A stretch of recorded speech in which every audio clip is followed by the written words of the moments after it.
Ada 3 budaya ya, 3 budaya etik tuh. Pertama namanya budaya rasa bersalah itu. Guilt culture. Menurut budaya ini seseorang berbuat etis bukan karena apa kata orang, kata aturan, tapi karena renteran nuraninya sendiri. Kalau dia merasa melampaui ambang batas, dirinya itu seperti merasa bersalah gitu. Malu dan bersalah. Ya. Nah, kedua namanya shame culture. Orang berbuat etis karena apa kata orang, apa kata dunia.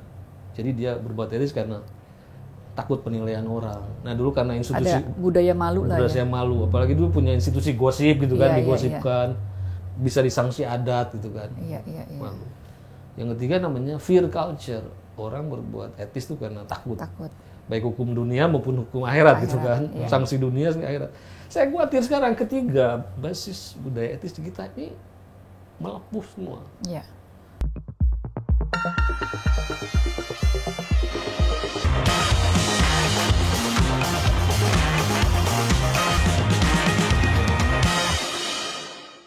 Dasar-dasar negara telah saya usulkan 5 pilangan. Namanya adalah Pancasila.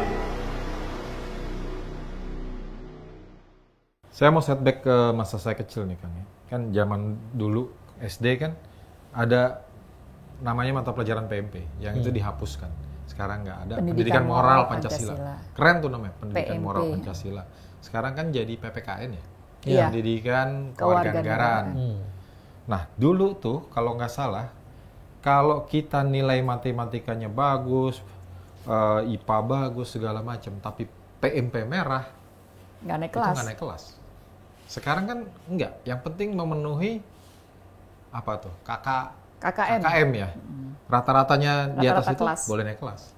Nah itu gimana tuh? Apa kita harus kembali lagi dulu? Ada satu mata pelajaran yang diistimewakan? Lepas dari soal kelemahan pendidikan PMP dalam segi delivery dan approach-nya ya. Tapi penghargaan besar pada PMP sebagai nilai yang penting bagi pendidikan itu benar.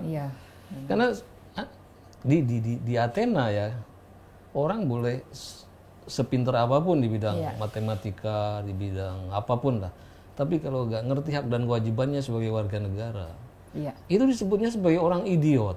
Ini Athena zaman kapan nih Kang? Iya dulu. Oh dulu, waktu zaman filsuf itu. Nah kata idiot yang kita gunakan hari ini itu yang merujuk pada keterbelakangan mental, asal usulnya justru merujuk kepada warga negara sepintar apapun. Nggak punya moral. Tapi nggak punya etika publik, nggak ngerti kewajiban sebagai warga negara, tidak mampu mengemban civic duty. Itu disebut orang-orang idiot.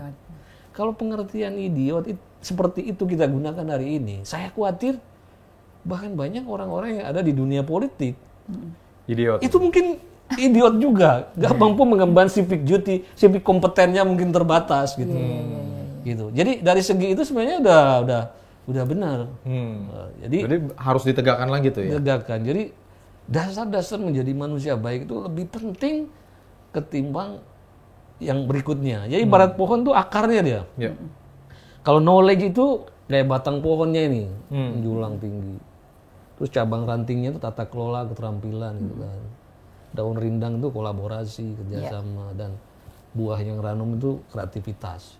Tapi semua ini akan bisa, pohon itu bisa menjulang tinggi berbuah kalau akarnya itu kuat. Jadi orang boleh sepintar apapun, tapi kalau karakternya bermasalah, tidak akan bisa sampai pada buah yang kita inginkan. Makanya kan kalau ini udah banyak sekali ungkapan sudah menjadi kearifan atau golden rule lah. Jadi misalnya kalau Napoleon bilang 2/3 dari kemenangan pertempuran itu ditentukan oleh karakter. Hanya 1/3 ditentukan material resources and manpower gitu kan. Siapa yang mengatakan when wealth is lost, nothing is lost. When health is lost, something is lost. When character is lost, all is lost. Kalau kamu kehilangan jam tangan atau handphone, cuma salah satu. Kamu tuh tidak kehilangan apa-apa. Kalau kesehatan hilang lagi dirimu sakit, kamu sesuatu hilang dari dirimu. Tapi kalau karakter sudah hilang. Mau kepintaran, mau apapun hilang semua. Tapi kok itu tidak dianggap penting dalam dunia pendidikan kita. Nah itu jadi selain kita harus kembali kepada menyusun ulang pendidikan pada tingkat mendasar. Karena kita ini kan sering ngambil jalan pintas nih.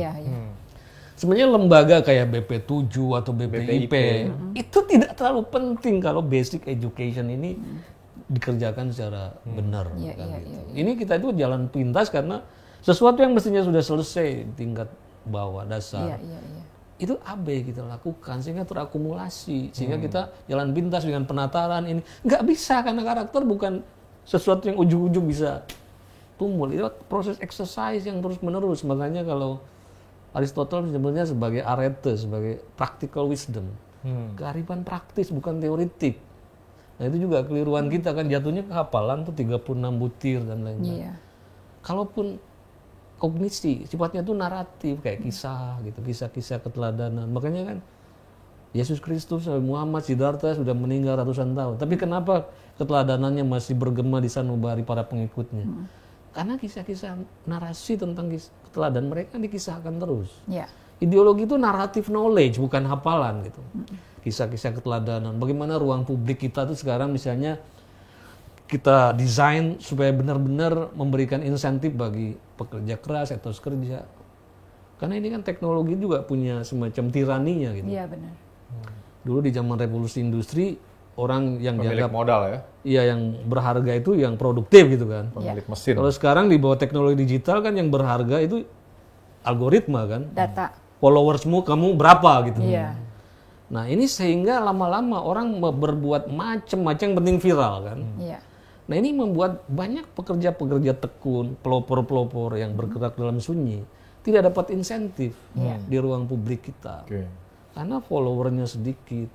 Nah mestinya kan ada satu institusi atau negara whatever yang mengharus utamakan keteladanan ini, kisah-kisah keteladanan ini di ruang publik. Itulah yang kenapa saya nulis buku yang kedua tuh, Mata Air Keteladanan Pancasila dalam Perbuatan gitu kan. Itu kisah-kisah dari Papua sampai Aceh. Nah itu perlu dinarasikan dengan bahasa kekinian mungkin ya Kang ya? Dari bukunya Kang Yudi yang kedua itu. Nah lembaga seperti BPIP hari ini kan ini lembaga udah ada nih Kang. Idealnya harus gimana nih supaya Pancasila itu tadi bisa jadi kompas moral lagi, bisa jadi tolok ukur keteladanan atau acuan lah buat seluruh warga negara. Ya pertama kembali ke semangat dasar Pancasila tadi, yaitu gotong royong kan. Di dalam gotong royong itu kan negara yang baik itu perlu keseimbangan peran antara peran negara, peran komunitas, peran pasar atau dunia usaha. 3 pilar ini harus di-engage, dilibatkan dalam proses. Jadi akseleratornya nih BPIP nih harusnya nih, BPIP atau penyambung hubnya nih. Iya, jadi kan dan sekarang kan ideologi ini tidak lagi bekerja atas dasar juru penerang manual yang satu-satu datang ke desa kan. Iya benar. Tapi sekarang era digital. Iya. Nah, oleh karena itu misalnya gini, Amerika tidak ada semacam BP7 di sana. Tapi bukan berarti ideologi negaranya tidak disemai. Tapi disemai dengan cara apa? Dengan bahasa-bahasa yang familiar dengan warga negara, misalnya lewat film. Film-film Marvel itu atau film-film heroisme Amerika itu mengajarkan tentang civic culture Amerika. Makanya meskipun dalam perang Vietnam faktanya Amerika kalah, tapi dalam film-film Rambo selalu dilucukan kan hero-nya Amerika gitu. Satu orang lagi lawan sekampung Vietcong. Jadi artinya apa? Yang penting peran BPIP itu semacam dirijen yang mengorkestrasikan berbagai inisiatif. Ketimbang dana itu kemudian misalnya inbreeding seluruhnya dikelola oleh BPIP dengan birokrasi yang gigantis. Nanti lebih banyak dana untuk birokratisasinya ketimbang untuk diseminasinya kan gitu. Atau dia mengambil peran kalau zaman Hitler Nazi itu kan ada Joseph Goebbels. Mengambil peran seperti itu, ideolog yang propaganda dalam bentuk berbagai bentuk ya kan, dia ada dalam bentuk film, ada dalam bentuk karya seni, opera dan sebagainya. Seperti itu. Yang penting kan approach-nya itu harus lebih taktis, efektif gitu. BPIP tidak usah mengganti peran-peran yang existing. Jadi misalnya kalaupun ada semacam kayak dulu penataran atau apa, sebenarnya yang perlu dilakukan semacam training of trainers aja. TOT. Dari Kesbang, dari Lemhanas, dari LAN. Itulah yang di-training oleh BPIP. Jadi peran-peran diseminasinya itu existing lembaga-lembaga yang ada itu. Tapi dia dapatkan intisarinya empowerment, penguatan, pemberdayaan, pengayaan materi itu di BPIP. Begitupun dalam program-program lain kan bisa mensponsori sinias-sinias, filmmaker, budayawan, penyanyi, disponsori. Waktu itu misalnya saya pernah di awal merintis gagasan awal ikut mendukung film yang dikerjakan oleh Lola Amaria waktu itu, yang film 5 itu tentang Pancasila. Nah itu mestinya satu model yang bisa. Jadi lama-lama ini Pancasila itu dikerjakan oleh banyak pihak. Nggak bisa lagi. Sekarang kan eranya era konektivitas dan era kolaborasi kan. Nggak bisa lagi terlalu berpusat pada lembaga yang sifatnya jijantis. Kolaboratif, connectivity itu yang harus dibangun. Jadi fasilitasi aja terhadap mereka-mereka yang memang sudah bekerja melakukan kepeloporan di ruang-ruang publik di masyarakat kan. Kembali ke tulisan Kang Yudi di Kompas ya, kebangkitan nasional kembali gitu ya.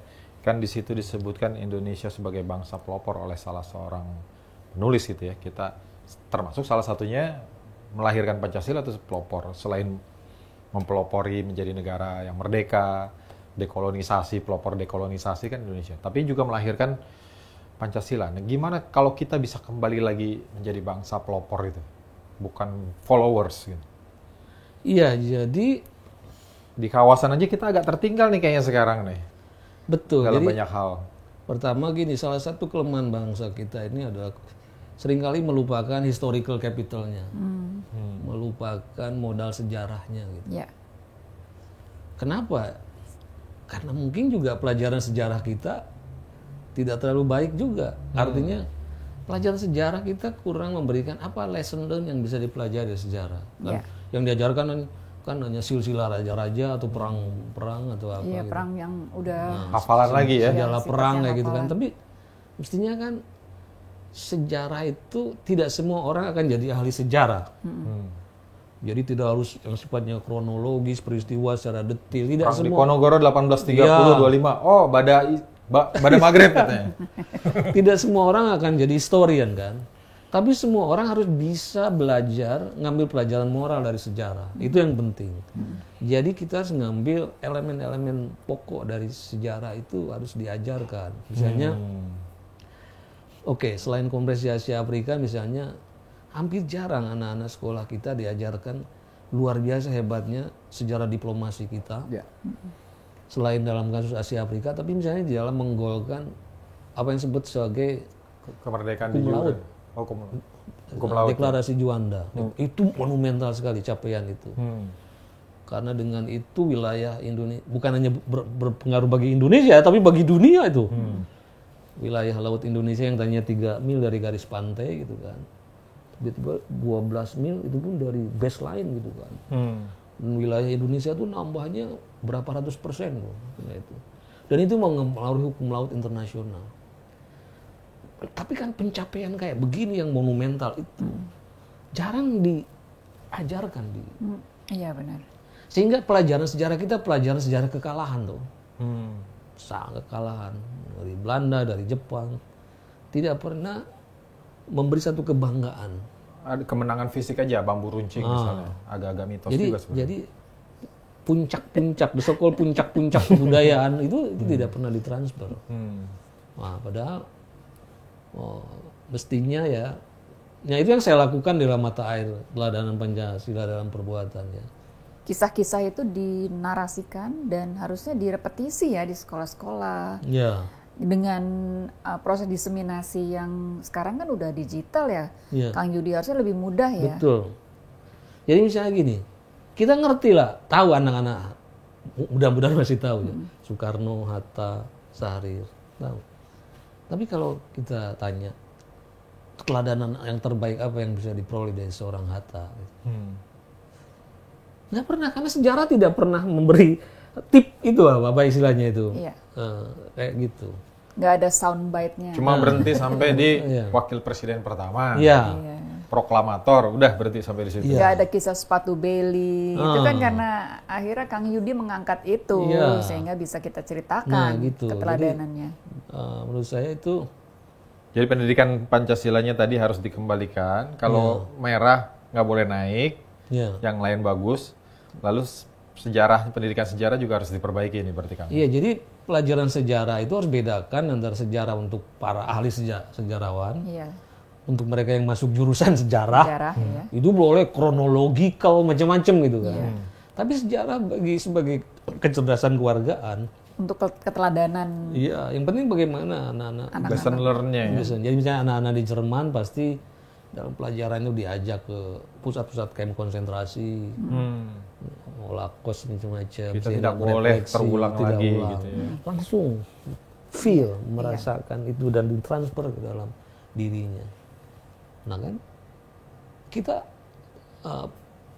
merasakan ini tidak pernah menjadi bagian penting dalam pembelajaran sejarah. Padahal kata Ki Hajar kan, kalau pendidikan pendidikan itu harus membuat orang mengerti, merasakan, melakukan. Tapi dalam pendidikan nilai, dia yang prosesnya itu harus dibalik. Melakukan, merasakan, baru mengerti. Kayak ngajar orang berenang. Karena kenapa? Karena etika moral itu kan practical knowledge. Pengetahuan terapan, bukan pengetahuan hafalan. Jadi yang intinya tuh bisa menerapkan itu. Jadi prosesnya dibalik. Melakukan dulu. Nah, jadi kayak berenang itu, kalau berenang itu diajarkan teori dulu, bagaimana cara berenang. Bagaimana tangan digayuhkan, kaki. Sampai kapan anak gak akan bisa berenang gitu kan. Langsung praktek. Mulailah anak itu jorokin kolam renang. Nanti kolam renang mulai belajar feel, ngambang, ngelelep kan itu. Ngambang, ngelelep. Baru terakhir setelah bisa ngambang diajar gaya kupu-kupu, gaya kata-kata, dikasih teori. Jadi kita ini pendidikan Pancasila kayak kayak dokter ngasih resep gitu ke pasien. Lalu si pasien dengan resep itu dia lihat, dia ingat, tapi resepnya ditaruh di laci. Boro-boro minum obat, ke apotek aja membeli obatnya enggak. Resepnya benar. Tapi karena tidak melakukan, tidak minum obatnya, ya jadi tidak menyembuhkan. Persis seperti itu. Dan yang the beauty dari practical knowledge ini kan seperti berenang atau main sepeda gitu kan ya. Sekali bisa, kita nggak akan pernah lupa. Betul. Akan terus begitu ya. Tapi menuju menjadi bisanya kan pasti jatuh bangun, tenggelam dan sebagainya ya Kang. Betul. Menarik sekali ya kalau kita bahas Pancasila, kayaknya 1 jam nggak cukup nih. Ya itu tadi baru satu elemen, elemen mental kultural. Belum aspek tata kelolanya, baru tata sejahteranya. Berarti kita harus ada part 2 dan part 3 nih kan. Ngebahas satu-satu. Padahal tata nilai pun perlu ada tata kelolanya yang benar. Masalahnya tata kelola pendidikan kita, tata kelola pemilu, bermasalah semua. Iya. Berarti kurikulum itu juga harus ditinjau ulang ya. Kurikulum terkait dengan pendidikan kewarganegaraan itu. Harus merujuk lagi ke Pancasila lagi. Bagaimana menyusun kurikulum. Karena tadi itu karakter menjadi akar. Dulu kan guru-guru SD kita kan ditatar P4 itu. Sekarang nggak ada lagi ya. Intinya kan pertama bagaimana manusia menjadi pribadi baik. Kalau menjadi pribadi baik, itulah yang mestinya menjadi pusat perhatian dari pelajaran agama itu. Jadi pelajaran agama itu, yang pertama itu bagaimana mendidik menjadi manusia baik. Nah itu diabaikan oleh pelajaran agama kita. Nah setelah menjadi pribadi baik lewat ajaran agama masing-masing, pribadi baik itu apa? Gak mencuri, gak jahil, gak jahat, gak ngambil yang sesuatu yang bukan hak orang lain kan. Dia punya berani memperjuangkan kebenaran, kayak gitu kan, itu menjadi manusia baik. Baru kita ajarkan menjadi warga negara yang baik, yaitu dengan Pancasila gitu. Jadi pribadi di atas landasan jadi pribadi baik, kita ajarkan menjadi warga negara baik. Tapi katanya pribadi baik, kata Aristoteles, hanya akan jadi warga negara baik di dalam satu lingkungan tata kelola negara yang baik. Karena di dalam negara tata kelolanya buruk, hukum tidak dijalankannya benar, pribadi baik itu bisa jadi dalam kehidupan publiknya bisa jadi ikut buruk. Terseret ya. Makanya banyak tadinya bekas aktivis keagamaan atau apapun, begitu masuk ke politik, seperti tidak ada bekas-bekasnya gitu. Kenapa? Karena pribadi baik itu masuk dalam ekosistem tata kelola politik yang tidak membuat orang bisa jadi baik gitu. Akan menggerus karakter yang sudah terbentuk sejak kecil. Meskipun katanya memang kalau kita pelajaran karakternya tuh sungguh-sungguh, biasanya lebih punya ketahanan untuk masuk berbagai lingkungan. Jadi kalau dalam Buddhism lebih resilience ya. Iya, ibaratnya katanya kayak berapa ratus tahun pun ikan berenang di lautan yang asin. Iya. Tidak membuat dirinya jadi asin gitu. Ya. Kalau kuat karakternya. Tumbuhlah kamu seperti bunga teratai. Meskipun tumbuh di atas lumpur, bunganya tetap putih, suci gitu. Artinya kalau pendidikan kita bisa saja mengajarkan pendidikan nilainya bagus, akan mengurangi domba-domba tersesat ini di ruang publik gitu. Nah itu, masalahnya kita ini komplit, pendidikan nilainya kurang baik, tata kelolanya amburadul kan, ya sudah. Kalau kiblatnya masih materialisme kayaknya agak susah ya Kang ya. Misalnya kita ada dalam satu sistem yang kiblatnya materialisme gitu. Kan membuat kita juga jadi value-nya itu akan ke sana gitu. Jadi misalnya, seseorang yang dikatakan sukses itu adalah bukan seseorang yang punya karakter baik, tapi yang punya harta, jabatan, masih materialisme aja gitu. Nah sekarang kan kondisinya seperti ini Kang, di masyarakat kita. Iya, itu pun pada akhirnya tergantung bagaimana cara kita menyemai nilai di anak-anak di masa formative period itu gitu. Makanya kita ini kan sering mengecam orang-orang barat gitu. Individualistis, materialistis, tapi mereka itu materialismenya itu terukur. Karena materialismenya itu didasarkan ada meritokrasi gitu kan. Iya. Jadi orang di sana meskipun anak orang kaya, dia tidak bisa begitu saja merasa hebat kalau dia bukan menjadi pencapaian pribadinya gitu. Dan itu kan tata kelolanya masih terjaga. Didukung oleh tata kelola di sana kan. Yang boleh di sana tuh ada undang-undang yang di mana waris itu hanya boleh 1/3 jatuh ke anak itu. Oh, gitu ya. Berarti ini negara kapitalis loh. Iya. Jadi harta itu hanya boleh turunkan keturunan itu hanya 1/3. 1/3 ya. 2/3-nya kalau nggak dipakai untuk foundation dikasih pajak tinggi. Itu sebabnya orang-orang kaya di Amerika dan lain bikin foundation. Iya. Gitu. Oke ya. Jadi pemerataan lah itu jadinya pemerataan. Ya.